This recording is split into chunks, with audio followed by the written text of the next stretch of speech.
नाज़रीन आदाब। जी हाँ, हेल्थ फोरम प्रोग्राम में हम आपकी खिदमत में हाजिर। जी हाँ, आज से यानी 1 दिसंबर से ये प्रोग्राम हर हफ्ते आपकी खिदमत में पेश किया जाएगा और हर शाम ऐसे ही थर्सडेज को हम आपकी खिदमत में हाजिर होंगे ठीक 8:30 पर। मुख्तलिफ डॉक्टर्स से बात होगी, मुख्तलिफ एलिमेंट्स पर बात की जाएगी और आज हमें फख्र है कि आज इस प्रोग्राम की शान बनकर बैठे हैं प्रोफेसर डॉक्टर उपेंद्र कौल साहब, जो कि एक दुनिया भर के मशहूर मारूफ कार्डियोलॉजिस्ट है। ये पद्मश्री अवार्डी हैं और साथ साथ इन्हें डॉक्टर बीसी रॉय अवार्ड भी हासिल है। इसके अलावा ये गौरी कौल फाउंडेशन के फाउंडर डायरेक्टर भी हैं और इस फाउंडेशन के जरिए ये लोगों की खिदमत कर रहे हैं, लोगों को आराम पहुंचा रहे हैं और लोगों के लिए जिंदगी आसान बना रहे हैं। डॉक्टर साहब, आपका इस प्रोग्राम में बहुत शुक्रिया शुक्रिया मुझको अपने दोस्तों और अपने चाहने वालों के बीच में लाने के लिए बहुत बहुत शुक्रिया। डॉक्टर साहब, बहुत बहुत शुक्रिया। सबसे पहले डॉक्टर साहब आपसे जानना चाहेंगे कि आप कश्मीर अब कंटिन्यूसली आते जाते रहते हैं, लोगों की खिदमत करते रहते हैं, लेकिन आपने भी शायद नोटिस किया हो पिछले काफी वक्त से हम देख रहे हैं कि अब यंग हार्ट अटैक देखने को मिल रहे हैं। क्या लगता है आपको? ये आप बिल्कुल सही कह रहे हैं। मैं तो मतलब खुद ही ऐसे मरीज कम से कम महीने में 4-5 ऐसे मरीज देखता हूँ जिनकी की उम्र 40 से कम होती है और कुछ ऐसे भी है जो कि 30 और 35 के बीच में होती है। 30 से कम काफी कम मिलते हैं, लेकिन 30 के इर्द गिर्द तो काफी मिलते हैं। और ये कश्मीर में तो है ही, लेकिन ये पूरे साउथ एशिया का वबा है जी, कि पूरे इस एरिया के अंदर हार्ट अटैक्स ज्यादा हो रहे हैं, ज्यादा सिवियर हो रहे हैं, उसकी मोर्टेलिटी बढ़ रही है। हालांकि आजकल बहुत अच्छे अच्छे इलाज हैं, लेकिन उसके बावजूद हार्ट इतना डैमेज हो जाता है कि वो जो है यंग मैन हार्ट इतना डैमेज हो जाता है चलने लायक भी नहीं रहता, सांस फूलती है उसकी और कुछ तो सडनली कोलैप्स हो जाते हैं। First sign or first symptom of a heart attack sometimes in a small number of people is तिमची एकदम कोलैप्स के साथ तो मोकले। और बहुत ही तशवीश की बात है ये कि क्यों ऐसा हो रहा है, लेकिन कोई मुश्किल नहीं है अगर इसको हम एनालाइज किया करें। जी, 9 रिस्क फैक्टर होते हैं जो कि 90% हार्ट अटैक्स की वजह है। 10% हार्ट अटैक का अभी भी नहीं पता चलता क्यों हो रहे हैं, लेकिन 90% का हमको पता है। और ये 90% जो है ये age related, sex related, family history related नहीं है जी। ये जो 9 रिस्क फैक्टर है सब मॉडिफाइबल रिस्क फैक्टर है, मतलब जिनको कि अगर हम उनको हम गौर से देखें और उस पर अमल करें, वो रिस्क फैक्टर ना एक्वायर करें तो हार्ट अटैक काफी कम हो जाएंगे। और इन रिस्क फैक्टर्स में सबसे जो अहम रिस्क फैक्टर है वो है खून में ज्यादा चर्बी का होना, बैड कोलेस्ट्रॉल का होना जी।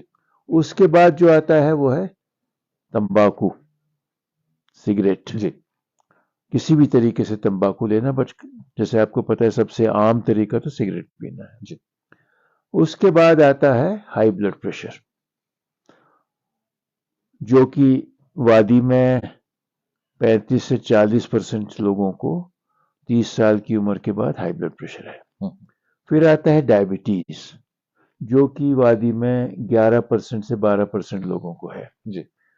फिर उसके बाद आता है ओबेसिटी, मोटापा जी। और खासकर ट्रंकल ओबेसिटी, जैसे कि हमारी एथनिसिटी ऐसी है कि हमारा जो है ना पेट बाहर को निकला होता है। अगर आप एथलीट भी हैं, कुछ भी हैं, आप अपने को शीशे के सामने देखें और लंबी सांस लेके ना खड़े हो तो आपको नजर आएगी तौंद बाहर आई होगी।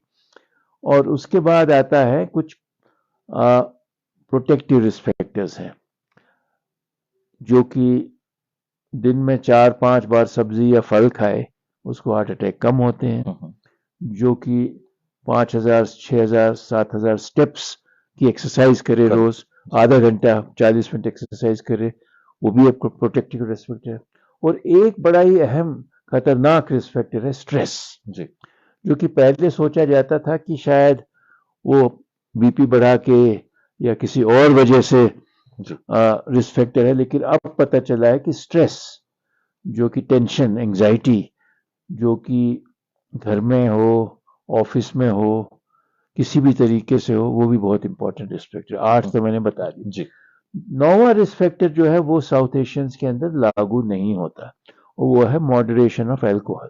हाँ, क्योंकि ये जो स्टडी है ये सारे दुनिया में करी है स्टडी, तो उसमें जो कॉकेशियंस हैं, जो कि यूरोपियन डिसेंट के लोग हैं, उनमें moderate amount of alcohol suppose to be giving some protection, but South Asians में ऐसा नहीं नहीं होता। होता जी और अल्कोहल को कभी भी, अगर वो मान लिया कि कुछ फायदेमंद भी हो, कभी भी कोई प्रमोट नहीं करेगा, क्योंकि इसका जो दूसरा तरफ है अल्कोहल का, वो सबको पता है। Violence, traffic accidents, becoming abusive, घर में झगड़े, और लिवर खराब होना, सिरोसिस होना। तो मतलब थ्योरेटिकली कुछ कम्युनिटीज में ये है, लेकिन इसको मैं प्रोटेक्टिव रिस्क फैक्टर बिल्कुल नहीं मानता। तो ये 9 रिस्क फैक्टर जो हैं, अगर किसी में एक से ज्यादा हो, बहुतों में एक से ज्यादा होते हैं, तो ये एक और एक दो नहीं होते, मल्टीप्लाई हो जाते हैं। अब जैसे हम बात करते हैं सिगरेट की। जी सिगरेट में ऐसा है कि सिगरेट खराब है, सबको पता है, लेकिन जो इंसान दिन में 20 या 20 से ज्यादा सिगरेट पिए, वो बहुत हैं ऐसे लोग, जी उनका हार्ट अटैक का चांस नॉन स्मोकर से अगर कंपेयर करें तो 5 टाइम ज्यादा है, 5 गुना गुना ज्यादा ज्यादा है। होता है जी जो कि 10 से 19 सिगरेट तो पीते हैं, उनका 2.5 गुना ज्यादा है। और जो 10 से कम पीते हैं, तो उनका 1.5 गुना ज्यादा है। तो इसका मतलब यह है कि सिगरेट खराब है, लेकिन जितना ज्यादा पियोगे उतना ज्यादा उतना खराब ज्यादा खतरा। अगर पीनी ही हो, बहुत मुसीबत है, उसके बगैर आप रहा नहीं जाता रहा नहीं जाता किसी भी वजह से, जी तो कम से कम पीजिए। हम्म, लेकिन ये सिगरेट जो स्मोक है, वो सिर्फ सिगरेट पीने वाले का ही रिस्क फैक्टर नहीं है। जी कुछ एक चीज जिसको कि अंग्रेजी में पैसिव स्मोकिंग कहते हैं। जी आप इस कमरे में बैठे हुए हैं, जी हमारे दोस्त जो सामने बैठे हुए हैं, वो अगर सिगरेट पी रहे हैं, कमरा बंद है, तो तो पैसिव स्मोकर हम पैसिव हो जाएंगे स्मोकिंग होगी, जी पैसिव स्मोकिंग होगी, वो भी और काफी पैसिव खराब स्मोकिंग है। काफी खतरनाक होती है इसीलिए जो सिनेमा हॉल्स में और क्राउडेड प्लेसेस के अंदर तो लेजिस्लेशन भी है कि सिगरेट नहीं पीना है। जी तो पैसिव स्मोकिंग भी बहुत खराब है।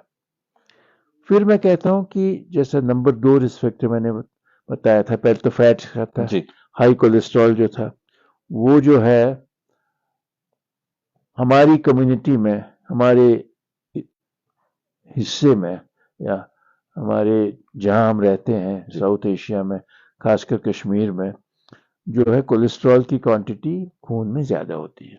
तो सब यहाँ पर मैं आपकी बात को काट रहा हूँ उसके लिए मैं माफी चाहूंगा लेकिन क्या गुड कोलेस्ट्रॉल और बैड कोलेस्ट्रॉल ये ऐसा होता है होता है, बिल्कुल होता है।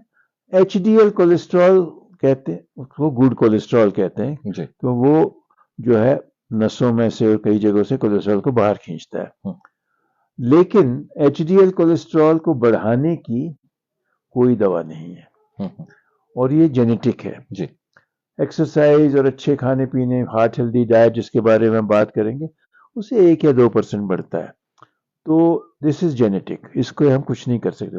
लेकिन जिस पे हम अमल कर सकते हैं वो है खराब कोलेस्ट्रॉल, जी जिसको कि एलडीएल कोलेस्ट्रॉल कहते हैं, और इसको बैड कोलेस्ट्रॉल अंग्रेजी जी में कहते हैं। और तीसरा होता है ट्राइग्लिसराइड्स, जो कि हमारे कौम में बहुत ही ज्यादा है। एट रैंडम आप 10 लोगों के ट्राइग्लिसराइड्स करा दे, तो 5 या 6 के ज्यादा नहीं, काफी ज्यादा होंगे।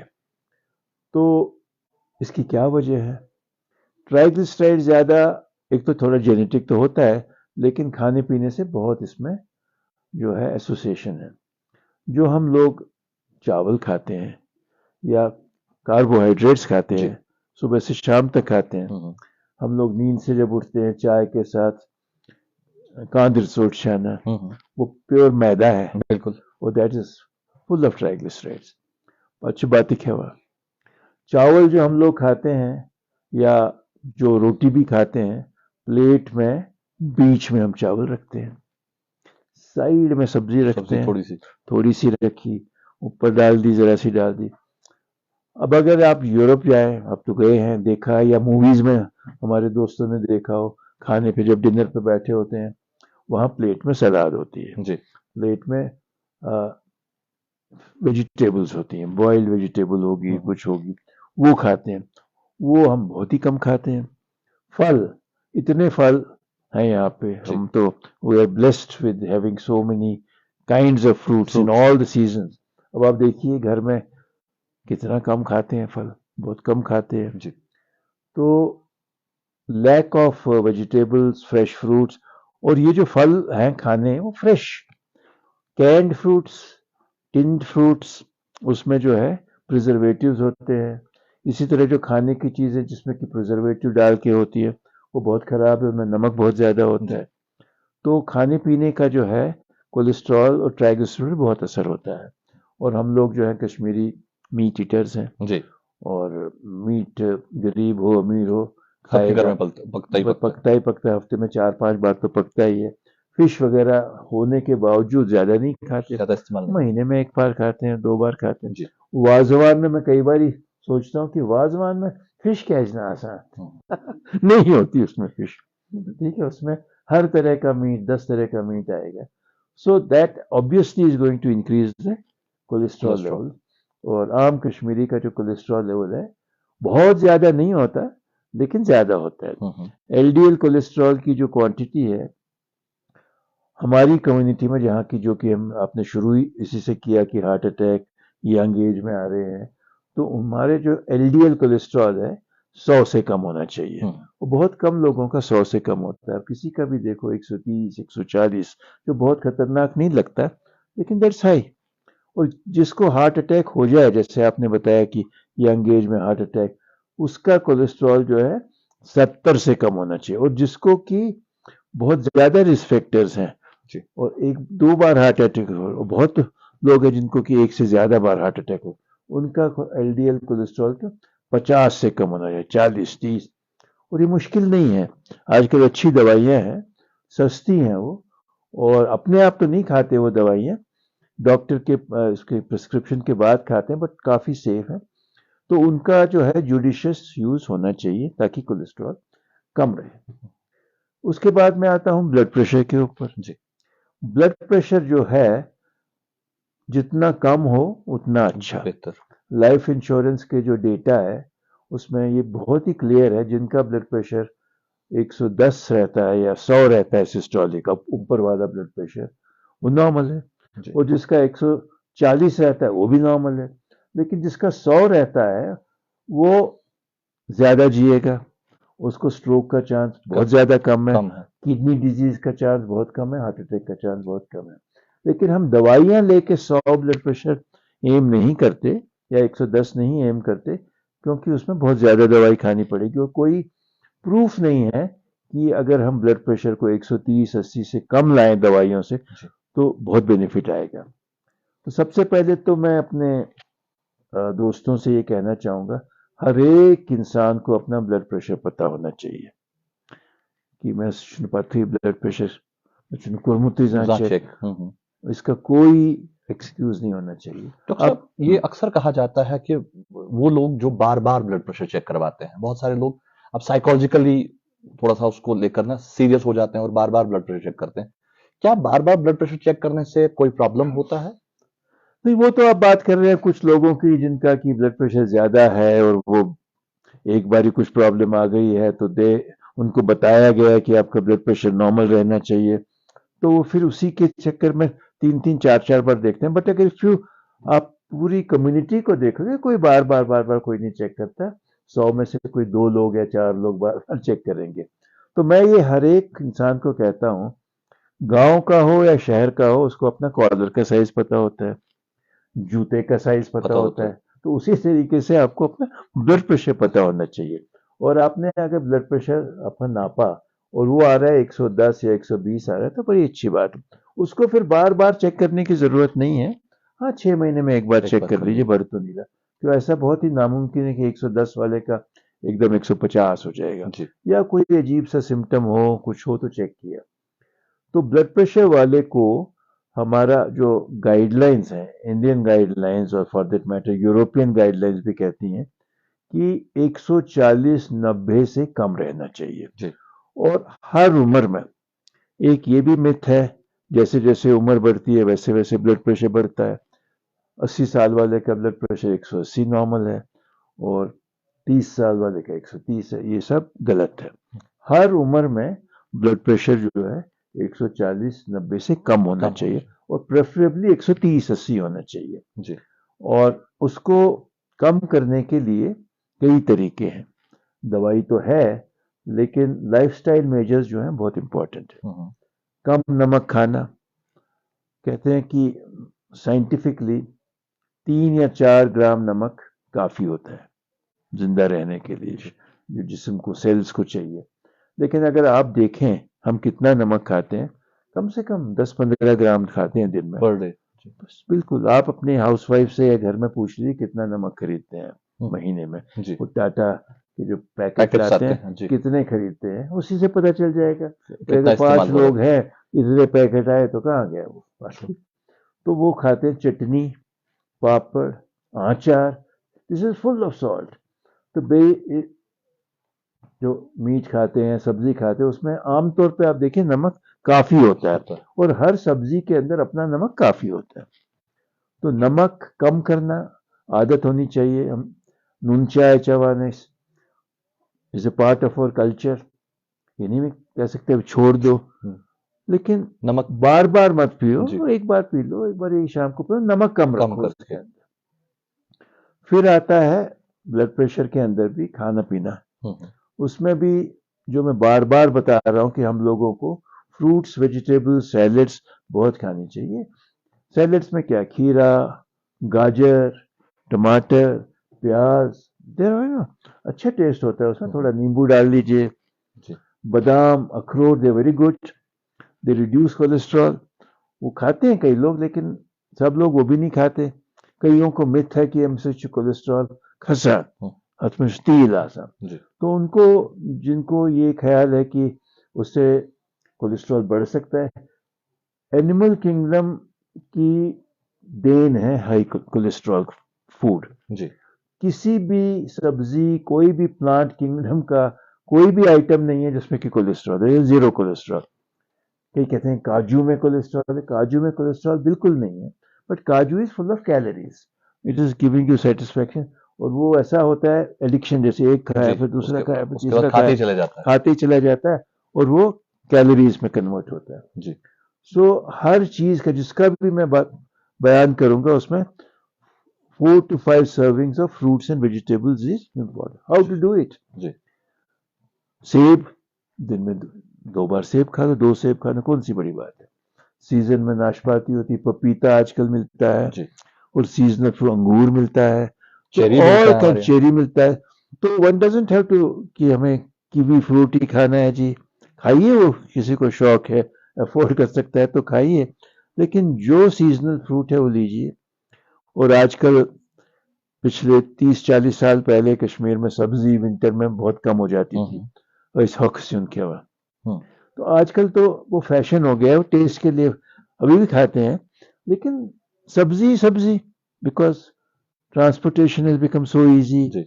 सब्जियां अवेलेबल रहती हैं, फ्रेश सब्जियां आती हैं, ट्रकों की ट्रकें भर के आती है, बंद गोभी, फूल गोभी और हाक is such a nice thing.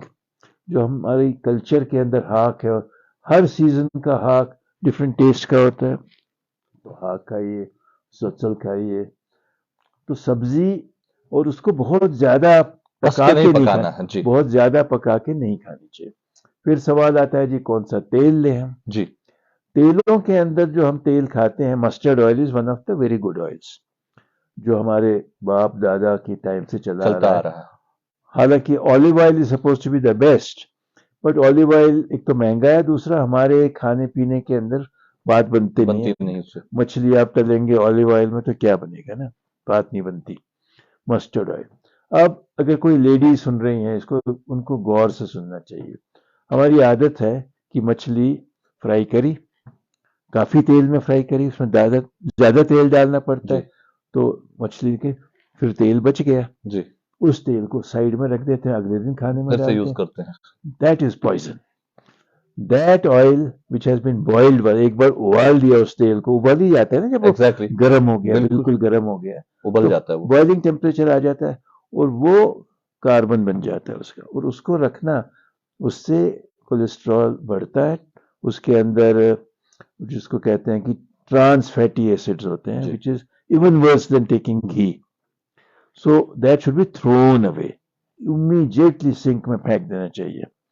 तो ये बहुत ही इंपॉर्टेंट चीज है। अब तो हमारी औरतें फेंकेंगी तो नहीं तेल को, लेकिन अगर कम ही इस्तेमाल करें, हाँ जितना वो कभी, कंज्यूम हो जाए, हाँ तो वो नहीं, भी जब तल लिया वो उस खत्म, उसकी उसी के वैल्यू साथ खत्म हो खत्म गई हो गया। ना, उसकी वैल्यू खत्म हो गई। That means we can use हाँ दैट बिल्कुल, same oil should again. Not be, उसको फिर से यूज नहीं करना चाहिए, जी इज बैड। तो इस पे आ गए हम, शुगर पे आ जाइए फिर।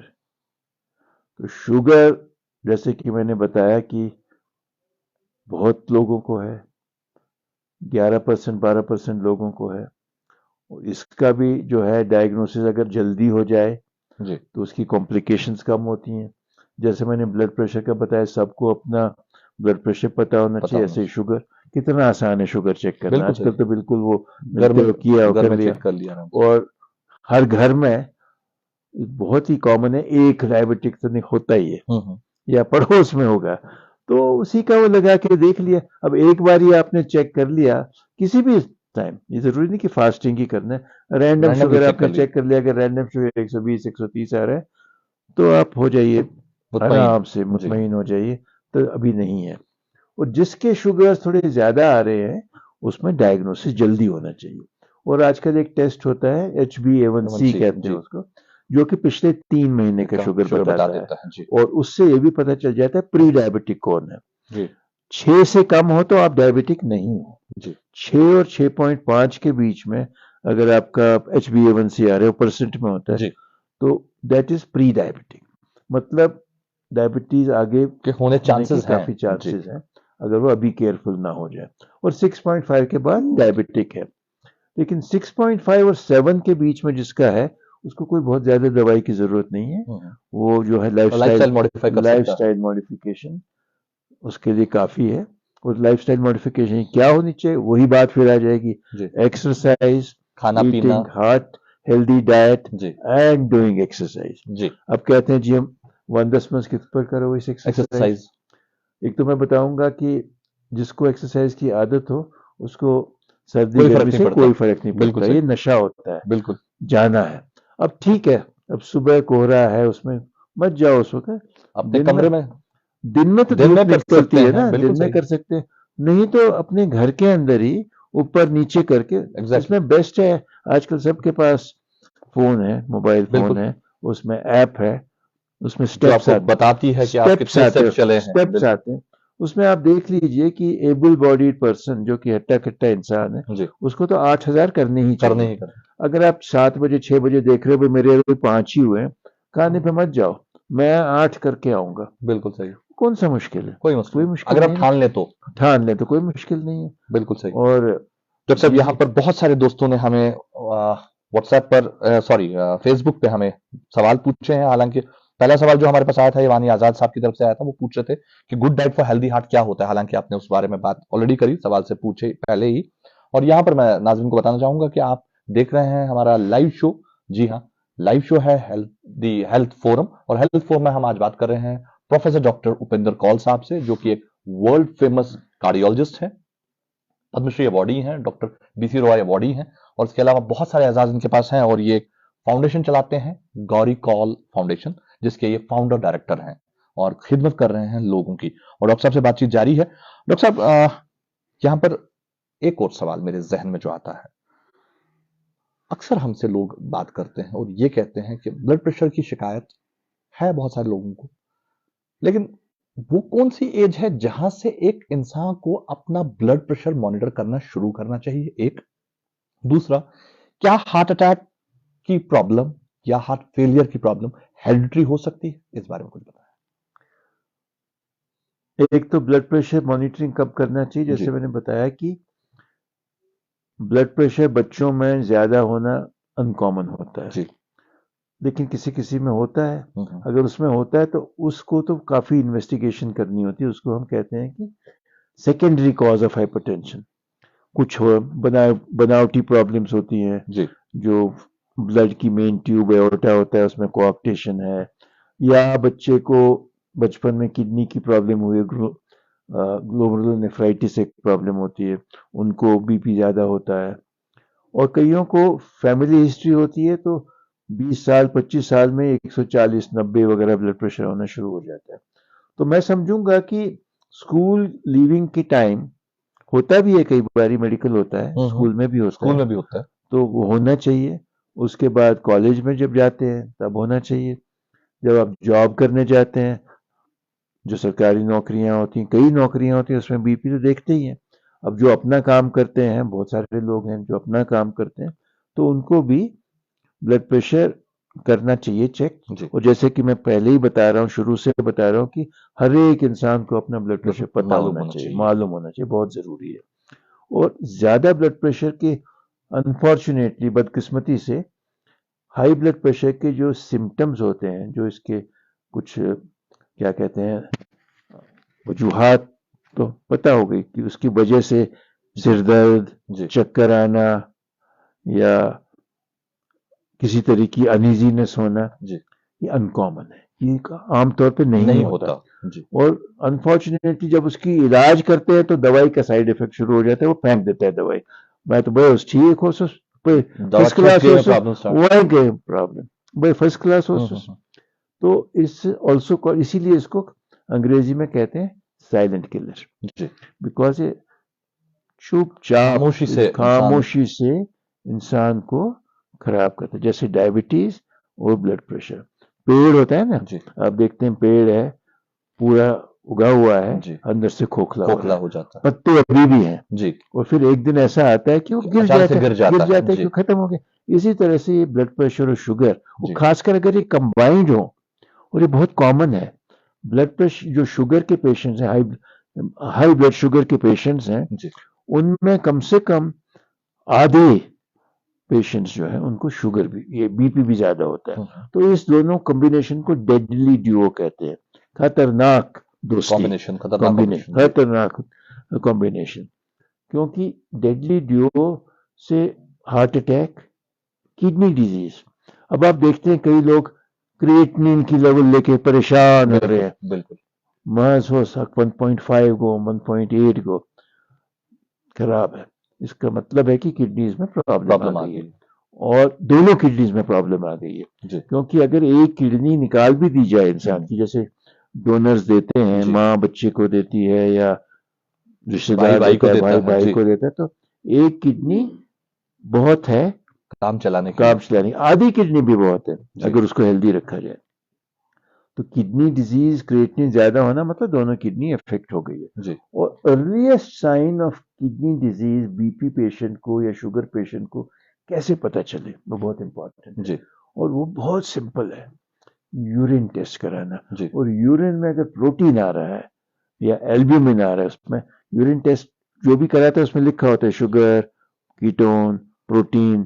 तो एल्बुमिन। अगर एल्ब्यूमिन जी अगर वो आ रहा है, दैट इज द फर्स्ट शुरुआत हो गई उसकी किडनी की प्रॉब्लम की। जी वहीं पर अगर उसको पकड़ लो और वहीं से इलाज और करें। वहीं से इलाज करो, इलाज भी क्या होगा, बीपी कंट्रोल करोगे, शुगर कंट्रोल करोगे। और तो फिर भी। फॉर्चुनेटली, खुशकिस्मती से, पिछले 8-10 सालों में इतनी अच्छी दवाइयां आई हैं शुगर ट्रीटमेंट की कि आउटकम्स इंप्रूव हो जाते हैं। पहले क्या होता था कि आप शुगर को तो कंट्रोल करो, लेकिन कोई फर्क नहीं पड़ता था, हार्ट अटैक होने हैं तो होते ही थे। हम्म। और खासकर जो ये यहाँ पे मैं देखता हूँ कश्मीर की प्रैक्टिस में, इंसुलिन बहुत ज्यादा यूज होती है। बस just regelate insulin करा, so regelate करा। This insulin maturity onset diabetes, जो कि एडल्ट्स में डायबिटीज होता है, उसमें ओनली उन मरीजों को देनी चाहिए जिनको कि बाकी जो दवाइयां जिसकी मैं बात कर रहा हूँ उनसे कंट्रोल में नहीं आ रहा है। क्योंकि बाकी दवाइयां जो है वो हर चीज को कम करती हैं। जी इंसुलिन मोटापा बढ़ाती है, इंसुलिन खाने लगाने से भूख ज्यादा लगती है, और इंसुलिन हार्ट अटैक्स वगैरह को कुछ खास बचाती नहीं है। नहीं।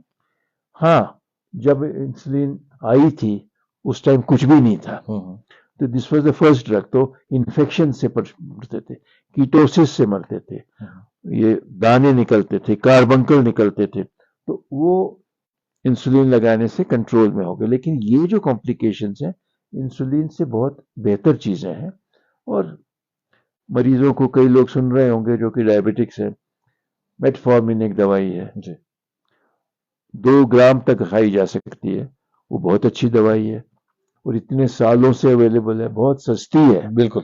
वो 50 पैसे की गोली है। फिर उसके बाद कुछ और दवाइयां आई हैं जो मैं बता रहा हूँ कि जो कि आउटलुक बढ़ाती हैं, जो कि किडनी डिजीज को कम करती हैं। जी वो है यूरिन में, ब्लड में से शुगर को यूरिन के जरिए निकाल देते वो एक ग्रुप ऑफ मेडिसिन हैं, SGLT2 इनहिबिटर्स कहते हैं। ज्यादा उस पर डिटेल में नहीं जाएंगे क्योंकि डॉक्टरों से बात नहीं हो रही है।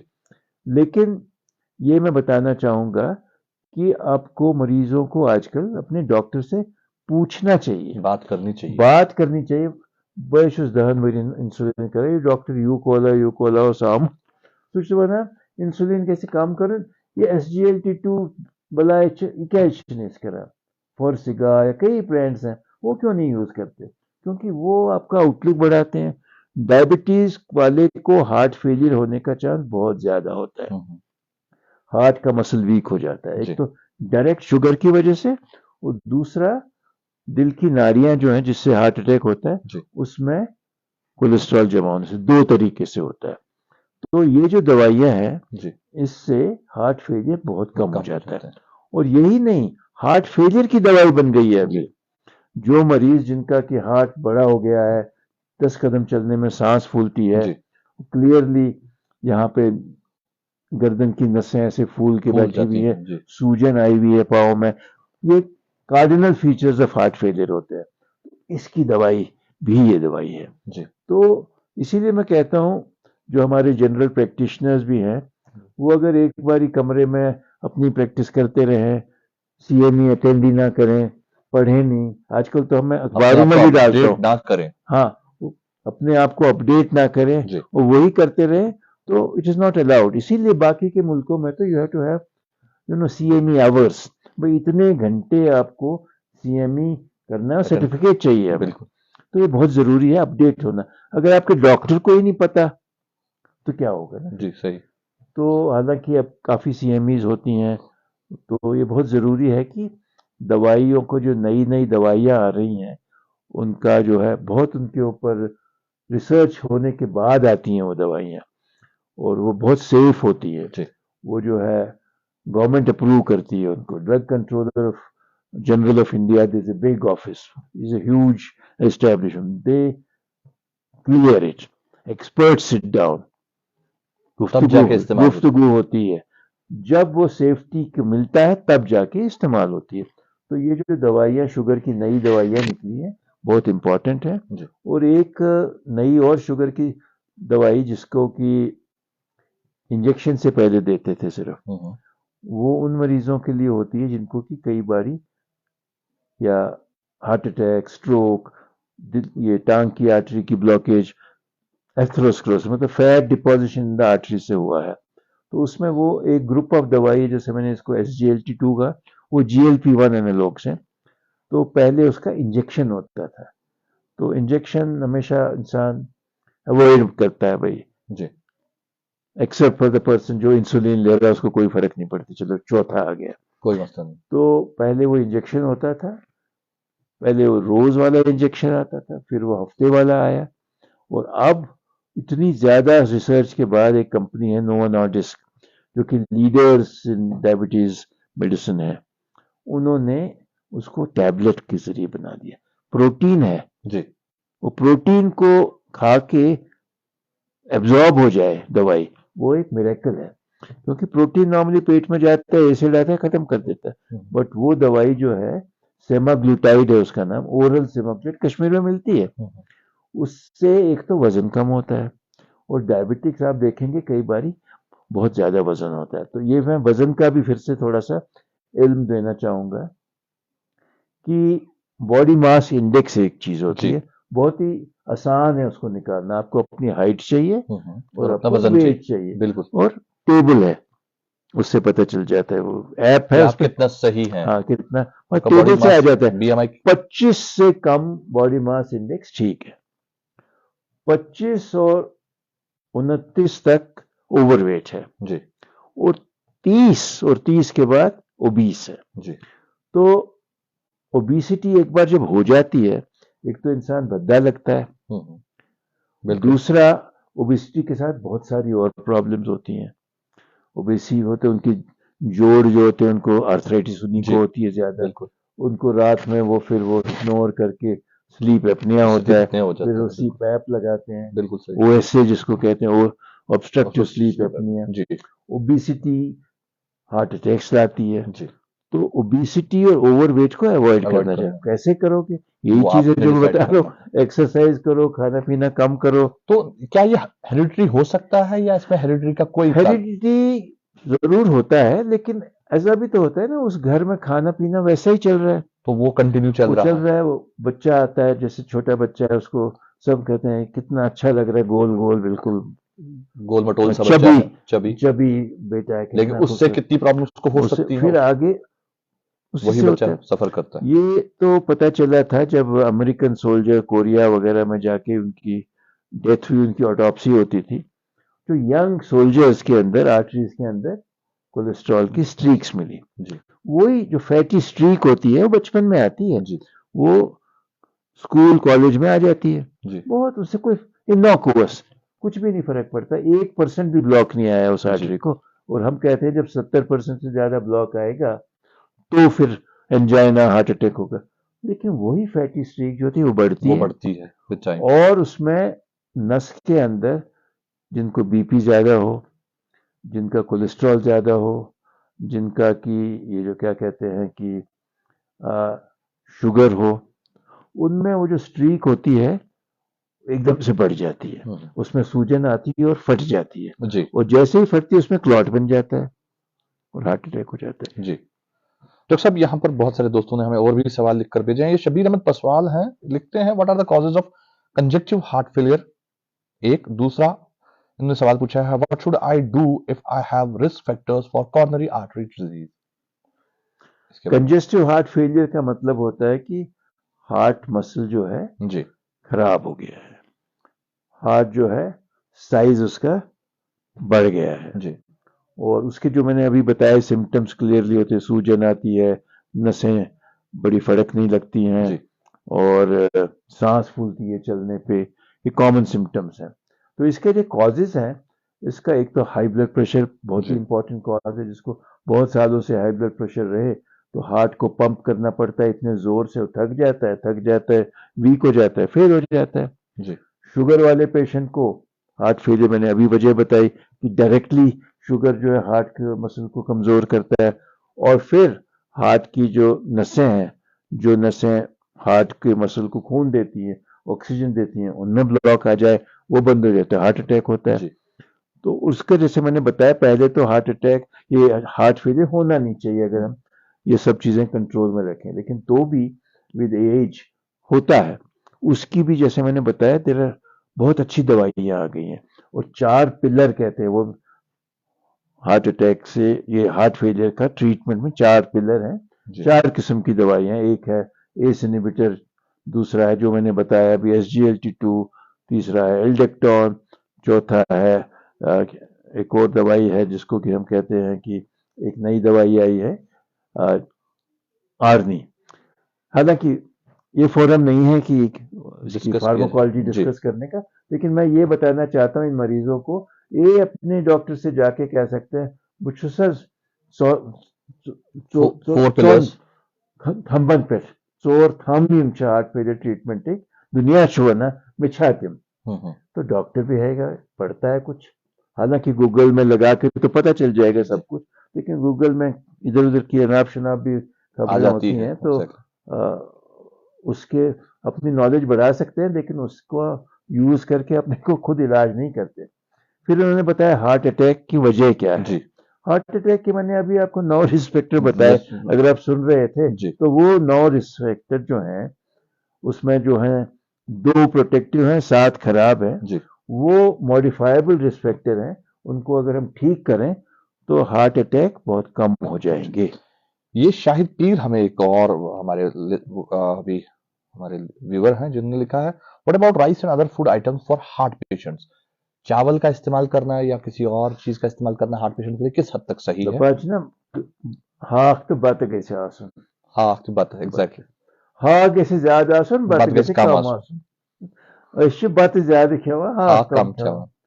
बिकॉज बत इज फुल ऑफ कार्बोहाइड्रेट, चावल रोटी इज फुल ऑफ कार्बोहाइड्रेट। और चावल जो हम खाते हैं बिल्कुल पॉलिश्ड राइस, सफेद जी चावल तत् प्यारान पत अन्न कड़ा अच्छा बनने के जी लिए, तो वो दैट इज प्योर कार्बोहाइड्रेट और इतनी जल्दी एब्जॉर्ब हो जाता है ना, आपने खाया और 1 घंटे में एब्जॉर्ब हो गया, वो जी। पेट से एकदम खून में पहुंच गया कार्बोहाइड्रेट। और डायबिटिक पेशेंट जो होता है उसका शुगर एकदम से 130 से 200। 200 चला जाता अगर वही कोर्स ग्रेन खाए, जो जग बाती अथवा जग तुमुल है। जी या रोटी जिसके अंदर की ज्यादा उसका छाना नहीं हुआ, जी वो खाए तो शुगर इतने एकदम से नहीं बढ़ेगा। जी फल खाने वालों को मैं ये बताना चाहूंगा कि फ्रूट खाइए, जूस के चक्कर में मत रहिए। जी जूस इज प्योर शुगर, आपने उसका जूस बना के पिया वो एकदम से ब्लड में जाएगा। जी it's pure sugar and sugar is bad, sugar is bad for heart, sugar in this form. whereas when you take fruit, it has antioxidants, it has fiber, इससे आपकी कब्ज नहीं होती, जी इससे आपको सेटिस्फेक्शन मिलती है, सेटाइटी आती है। जी। तो fruit has to be taken as as fruit complete only, fruit, not as not as juice. Juice. Juice should be avoided. जी डॉक्टर साहब, हालांकि हमारे प्रोग्राम का वक्त भी बड़ा क्लोज हो गया है, अभी खत्म होने को है, लेकिन मैं आपसे जानना चाहूंगा, मेरे तमाम व्यूअर्स जानना चाहते हैं, क्या कोविड का कोई रोल है हार्ट अटैक्स? कोविड से हार्ट इफेक्ट होना बहुत देखा गया है जी और लाजमी है। कोविड जो कि बीमारी शुरू हुई, आई तो infection, droplet infection, lungs lungs खराब हुए, निमोनिया हुआ, कोविड निमोनिया।